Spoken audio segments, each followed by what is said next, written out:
What's up guys, this is Astranox. We got the dual attack spamming setup here with Kitty Clarissa and Sinful Angelica. We're calling Summer Break Charlotte into dual attacks, enhanced skill 1 attacking everyone. Big damage setup here on Crit Penetration set with over 4200 attack, 350% crit damage, Unity artifact. She hits hard, you guys have seen her before, but I'm trying to make her shine as much as possible, you know, just getting her into dual attacks constantly.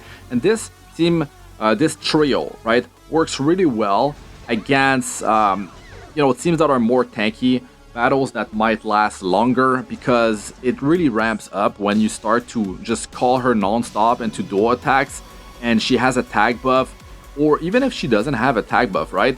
She gets it from Sinful, but let's say it expires. She can actually get a tag buff when her passive triggers, when she does reach 100 fighting spirit. She also cleanses herself of debuff. So the way to really min-max in a setup like this, or even like, because I'm thinking Kitty Clarissa plus Summer Break Charlotte is kind of enough already, because I'm running Ram, that's 2 turn already. On the 5th attack, on the 5th turn, when you use skill 1, you're going to call her into a dual attack. It's just the way it works. That's her passive, right? So Kitty Clarissa, that's 2 turn. Ran, that's 2 turn. You know, your 4th hero in the team could be a hero that has a strong skill 1. There's a lot of heroes like that that you can pull that off. I mean, you can even use like a C-Dom, gonna be a skill 3 into skill 1, and that skill 1 will be calling Summer Break Charlotte.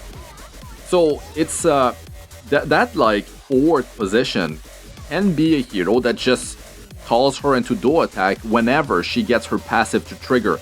So basically you could have 3 heroes just calling her into dual attack. So that is pretty juicy. And when I'm using Ran in my setup, he's fast enough that he's able to catch up to, go again when she actually gets her passive to trigger. So it's just beautiful, the amount of damage that team is able to output. But there's also other like team composition that you're gonna be able to pull off. What I really like about Kitty Clarissa, guys, is that it is so reliable. She used skill 3, and then you can, just start using skill 1, and she's gonna be calling, Summer Break into dual attack. I really like it. You can see my stats of my other heroes at the end of the video if you're curious. But my Kitty Clarissa is pretty tanky. I don't have her built with like super high effect resistance. I just wanted a bunch of speed on her. And you can see like she's able to do her job. And look at this damage. Like, when you're running Ran, he actually does quite a few things for you. He provides immunity buff for the team, so that is actually quite helpful. Even like versus a Conqueror Lilius, that basically stops her from removing your immunity set and putting a tag break, which is really slowing your damage output throughout the battle. So I like that. I really like the immunity that Ran provides. But then I have him on Silver Rain, right? So let's say I'm not even running Sinful Angelica. Then I would have attack buff, a reliable attack buffer for my Summer Break Charlotte, because she's the highest attacker in the team. But there's another thing, right? When I'm using Ran with Kitty Clarissa, the way I have them built is Ran goes first, and then Kitty Clarissa goes second. So basically, what happens is that Kitty Clarissa is going to call Summer Break into a dual attack. But Summer Break Charlotte, she already has attack buff because of Silver Rain on Ran, right? And then it's going to be the turn of... wow, I forgot her name. I forgot her name. Sinful Angelica. So she's gonna buff up, attack buff, speed buff, and then she needs to wait a whole turn before she can actually use her skill number 1. So there's a delay there. I feel like Sinful is much more strong when you're fighting a team that you're trying to counter revive mechanism. Arbiter Vildred, Maid Chloe, Ruel of Light, stuff like that. So you can really put her to good use. But even outside of that, if the battle is gonna drag on, the pressure that she allows you to do with those constant dual attacks, she's got attack imprint, attack for top and bottom position, so it's really powering up your Summer Break Charlotte or whoever, right?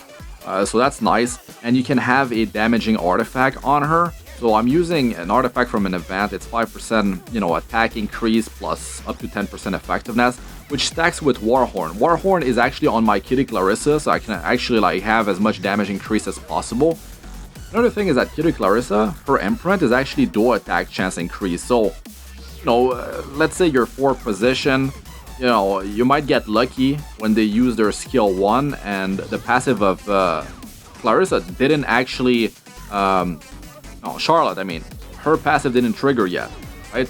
You could maybe trigger a dual attack because of that, so that's pretty sweet when it does happen. There's also General Purgus that has dual attack in his imprint. You could be stacking stuff like that. To be honest, I was even trying Shuri. I was trying to fire Shuri with the Infinity Basket. Is that what it's called? The artifact that increases the dual attack chance of everyone else in the team when it's his turn. So I was trying to open up without using skill 3 but with skill 1. So Infinity Basket, sometimes it did call some Break Charlotte. The thing is, the battle was so short and it didn't showcase Sinful Angelica, so I just like scrapped that battle. But it was interesting because I was able to just take down the opponent like really fast, and they were pretty tanky. They were a pretty tanky team. So that was cool. But then there's another battle where, of course, Fire Shuri called Kitty Clarissa into a dual attack. So that was just a waste, right? So if you're using a guarantee hero that calls a dual attack with the highest attacker in the team, it could be Adventure Rat. It doesn't have to be Sinful Angelica. It doesn't have to be Kitty Clarissa. What I really like about Kitty Clarissa is that she's able to, she does have immunity for herself.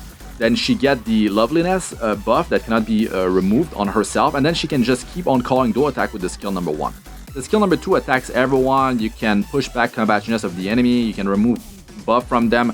You can use the skill 2 of Kitty Clarissa. You can do skill 3 into skill 2 and then push its T-Dom. You can strip the enemy so you can land some debuffs. There's some cool things you can pull off with her. You can have her on super high effect resistance, so she's a reliable cleanser for your team. But the way I have her built is just like as much speed as possible, some survivability, because I had those stats. It's pretty hard to get gear like that, but I had it for my Desert Joe Bazaar a long time ago. And yeah, I feel like she's just really effective, really, really strong. And it's pretty cool. You can pair her with a C-Dom, right? She's fast enough, and then you're basically calling Summer Break into a dual attack. Summer Break is going to land a bunch of crits, and then it's going to push C-Dom, then C-Dom goes. The skill 1 of C-Dom might call Summer Break. Yeah, there's just some little cool things you can pull off like that in your battles, and I like it. Now, I feel like I don't really need Sinful Angelica in a lot of my battles, because if I'm running Ran with Kitty Clarissa, I'm getting attack buff from Silver Rain, and I'm probably getting defense break somewhere on the enemy because of Ran. I have the immunity on those 3 heroes. Kitty Clarissa, I mean, she does have immunity from her skill number 3, but the timing is just like, it's just great, because Ran could be triggering the dual attack from the passive of Summer Break Charlotte. Kitty Clarissa is just guaranteed skill 1, and it's snappy, like it happens right at the start of the battle. That's something else that I really like compared to Sinful Angelica. Sinful needs to build up the skill number 3. She needs to have the immortality, or she cannot call a dual attack with her skill number 1.